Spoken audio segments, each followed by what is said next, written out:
दोस्तों, आज की जो वीडियो है वो सिर्फ एक बयान का विश्लेषण नहीं है। ये एक मानसिकता को बेनकाब करने की कोशिश है, एक ऐसी सोच का जो सिर्फ भद्दी या घिनौनी नहीं बल्कि समाज को अंदर से सड़ा देने वाली सोच है। आज हम सिर्फ एक लाइन पर चर्चा नहीं करेंगे, हम उस विकृति, उस हवस, उस सामाजिक जहर पर बात करेंगे जो धीरे धीरे मजाक, राजनीति और अधिकार के नाम पे फैल रहा है। और इसका सबसे खतरनाक उदाहरण है कि आईएएस अधिकारी संतोष वर्मा का बयान।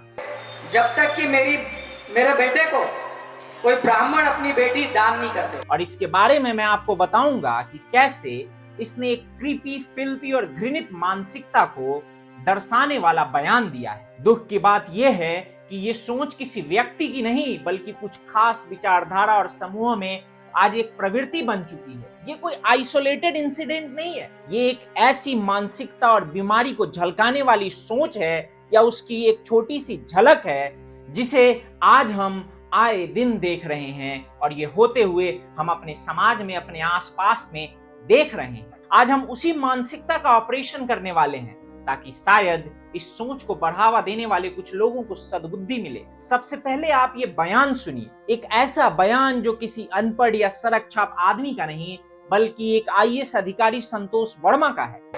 जब तक कि मेरे बेटे को कोई ब्राह्मण अपनी बेटी दान नहीं करते या उससे उसका संबंध नहीं बना, केवल आर्थिक आधार की अगर बात है तो ये सिर्फ एक जाति की निशानी नहीं बना रहे, ये हमारी बेटियों को सौदे की वस्तु बना रहे हैं। ये संविधान और सामाजिक न्याय दोनों का अपमान है। आरक्षण सदियों से दबाए गए लोगों को मुख्य धारा में लाने का औजार था, किसी की बेटी को दान में लेने का लाइसेंस नहीं। संतोष वर्मा ने जिस लहजे में बात की है उसमें न दलित अस्मिता की गरिमा, न एक ऑफिसर की मर्यादा और न ही इंसानियत की झलक। ब्राह्मण हो या दलित हो, क्षत्रिय हो, वैश्य हो, किसी की भी बेटी देने की चीज नहीं है। बेटी कोई वस्तु नहीं है, बेटी कोई ऐसी सामग्री नहीं है जिसे कोई भी ले ले या कोई भी दे दे या किसी पे कोई भी अपना अधिकार उस पे थोप दे। हमारी बेटियां किसी के अहंकार और राजनीतिक हथियार की ट्रॉफी नहीं है दोस्तों। और यहाँ ये बात समझना बेहद जरूरी है। अक्सर कहा जाता है कि इस देश का नुकसान नेताओं ने कम और अफसरशाही ने कुछ ज्यादा किया है, और उस अफसरशाही में विकृत मानसिकताओं ने किया है। बाबू ऑफिसर जो कुर्सी पे बैठने के बाद और जिनको कुर्सी मिल जाती है उसके आते ही उनको एक बीमारी लग जाती है और वो खुद को भगवान समझने लगते हैं। उनको लगता है कि जनता उनके पैरों की धूली है। वो जनता को कुचलना और रौंदना, इस तरीके के सोच उनके अंदर डेवलप होने लगता है। संतोष वर्मा खुद को SC/ST कर्मचारी संघ का अध्यक्ष भी बताते हैं और मंच पर खड़े होकर आरक्षण तब तक चलना चाहिए जब तक कि कोई ब्राह्मण अपनी बेटी मेरे बेटे को नहीं दे, इस तरीके के बयान और इस तरीके के शब्दों का यूज करते हैं। ये शब्द नहीं, नीचता और विकृति की पराकाष्ठा है।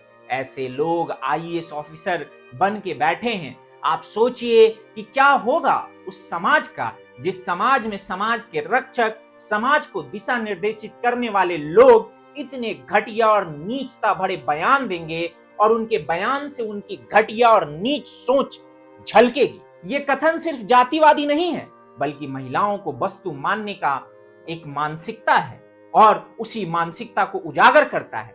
बेटी को दान देने की तरह पेश करना एक परवर्टेड मानसिकता है, एक सीख और फिल्थी सोच का नमूना है। यहाँ एक बड़ी और महत्वपूर्ण बात यह है कि आज भारतीय राजनीति में आरक्षण का असली उद्देश्य क्या है या क्या रह गया है, इसके बारे में भी बात होनी चाहिए। हमें इसके बारे में बात करना होगा। हमें ये जानने और समझने का प्रयास करना होगा कि किस तरीके से आरक्षण का वो ढाल बना के कुछ लोग सिर्फ और सिर्फ अपनी राजनीति की रोटियां सेकना चाहते हैं। कुछ ऐसे लोग हैं जो समाज को आरक्षण के नाम पे बांटना चाहते हैं, जो समाज को आरक्षण के नाम पे जातियों में टुकड़े टुकड़े करना चाहते हैं। और इन लोगों के जो मंसूबे हैं वो बिल्कुल इस देश की अस्मिता के लिए, इस देश की एकजुटता के लिए सही नहीं है। ये लोग इस देश में एक अजीब तरीके की स्थिति पैदा करना चाहते हैं जहां एक जाति के लोग दूसरे जाति के लोगों से नफरत करें। और ये नफरत तब बढ़ेगा जब इस तरीके के बयान एक आईएएस ऑफिसर रैंक पे बैठने वाला व्यक्ति जो संतोष वर्मा के नाम से जाना जाता है, अगर इस तरीके के लोग जब ये बयान देते हैं तो इस तरीके की मानसिक विकृति पूरे समाज में फैलती है। आज कई राजनीतिक पार्टियां आरक्षण को समाज सुधार के औजार की तरह नहीं बल्कि समाज को बांटने के हथियार की तरह इस्तेमाल कर रही है। हर चुनाव से पहले आरक्षण की नई नई कहानियां गढ़ी जाती हैं। नई जातियों को जोड़ने का वादा किया जाता है, नई जातियों को बांटने का वादा किया जाता है या प्रयास किया जाता है। किसी को खुश करने का प्रयास किया जाता है, किसी को भला बुरा कहा जाता है, किसी को भड़काना और किसी को मिलाना। आरक्षण धीरे धीरे सामाजिक न्याय नहीं बल्कि राजनीतिक निवेश बन चुका है दोस्तों। और इस सब का सबसे बड़ा शिकार कौन है?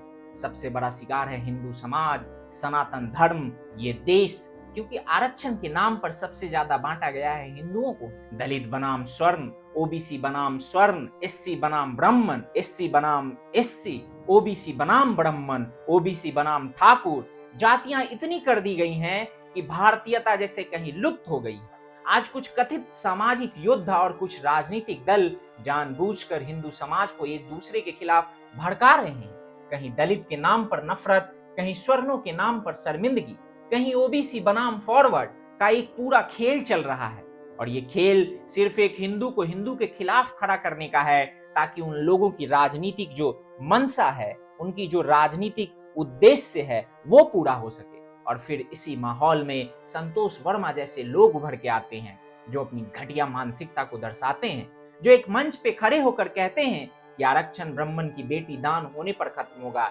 यही बयान ये साबित करता है कि आरक्षण को कैसे कुछ लोग महिलाओं, जातियों और समाज को तोड़ने के साधन के रूप में देख रहे हैं और उसका इस्तेमाल कर रहे हैं। दोस्तों सोचिए, जब एक आईएएस ऑफिसर की सोच इतनी गिर सकती है या इस तरीके की हो सकती है, तो उन जिलों में क्या माहौल होगा जहां ऐसे लोग कभी पद पे बैठा करते होंगे या बैठे हैं। और बात सिर्फ बयान तक सीमित नहीं है। संतोष वर्मा पर पहले भी गंभीर आरोप लग चुके हैं। दरअसल ये आरोप ऐसे हैं जिसमें संतोष वर्मा एक जज के फर्जी साइन करने के कारण कोर्ट के आदेश की अवहेलना में या कोर्ट के आदेश के द्वारा इनको गिरफ्तार किया गया था। यही नहीं, इनके ऊपर फॉर्जरी, महिलाओं के साथ दुर्व्यवहार तक का मामला और उस तरीके के आरोप हैं। महिलाओं के बारे में अपने इस तरीके के घृणित और नीच सोच का उजागर एक बड़े मंच से करता है। क्या ये मात्र संयोग है? नहीं, ये संयोग नहीं है दोस्तों।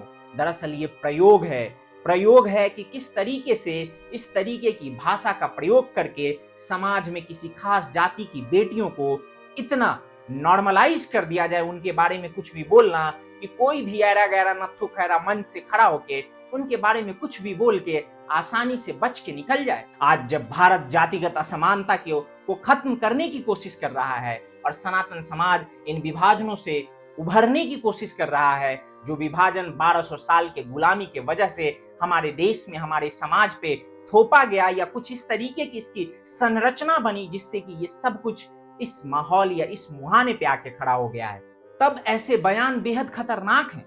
ये न केवल जातिगत तनाव बढ़ाते हैं बल्कि महिलाओं की आजादी, आत्मसम्मान पर भी गहरा चोट पहुंचाते हैं। हमें इस क्रिपी परवर्टेड मानसिकता को बिल्कुल बर्दाश्त नहीं करना चाहिए और इसकी जितनी भर्त्सना हो सके, जितनी आलोचना हो सके, वो हमें करना चाहिए। और ये सिर्फ मुझे नहीं या कुछ उन चंद लोगों के द्वारा ही नहीं किया जाना चाहिए, बल्कि ये एक देश के तौर पे, एक समाज के तौर पे हम सबको इसका विरोध करना होगा, इसकी भर्त्सना करनी होगी। इस बयान की, इस तरह के बयान की, इस तरह के सोच की और इस तरह के घटिया मानसिकता वाले लोगों को हमें समझना होगा कि आरक्षण सामाजिक न्याय का साधन है, ना कि महिलाओं को दान और वस्तु बनाने का औजार, और ना ही हिंदू समाज को आपस में लड़वाने भिड़ाने का एक मंच है दोस्तों।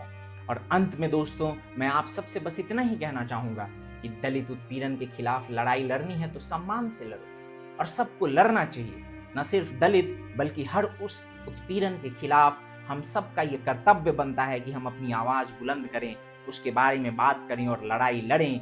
लेकिन इस तरीके से किसी खास समाज से आने वाली बेटियों को लाना, या फिर किसी भी समाज से आने वाली बेटियों को लाना, हमारे देश की बेटियों को लाना, महिलाओं को लाना, ये बिल्कुल सही नहीं है और ये कतई बर्दाश्त किया जाने लायक नहीं है। औरत कोई चीज नहीं है, औरत कोई वस्तु नहीं है जिसे कोई भी अपने मतलब के लिए कहीं पे भी घसीट लाएगा या उसे उस डिस्कशन का पार्ट बना के उलूल जुलूल बातें करेगा। बाकी अंत में मैं बस आप सबसे इतना ही कहना चाहता हूं कि आपको क्या लगता है कि संतोष वर्मा के द्वारा जो बयान दिया गया है किस तरीके के मानसिकता को बताता है। आपको जो भी लगता है आप हमें कमेंट के माध्यम से बता सकते हैं। बाकी अभी के लिए बस इतना ही, मिलते हैं अगले वीडियो में। टिल देन, जय हिंद, जय भारत, नमस्कार।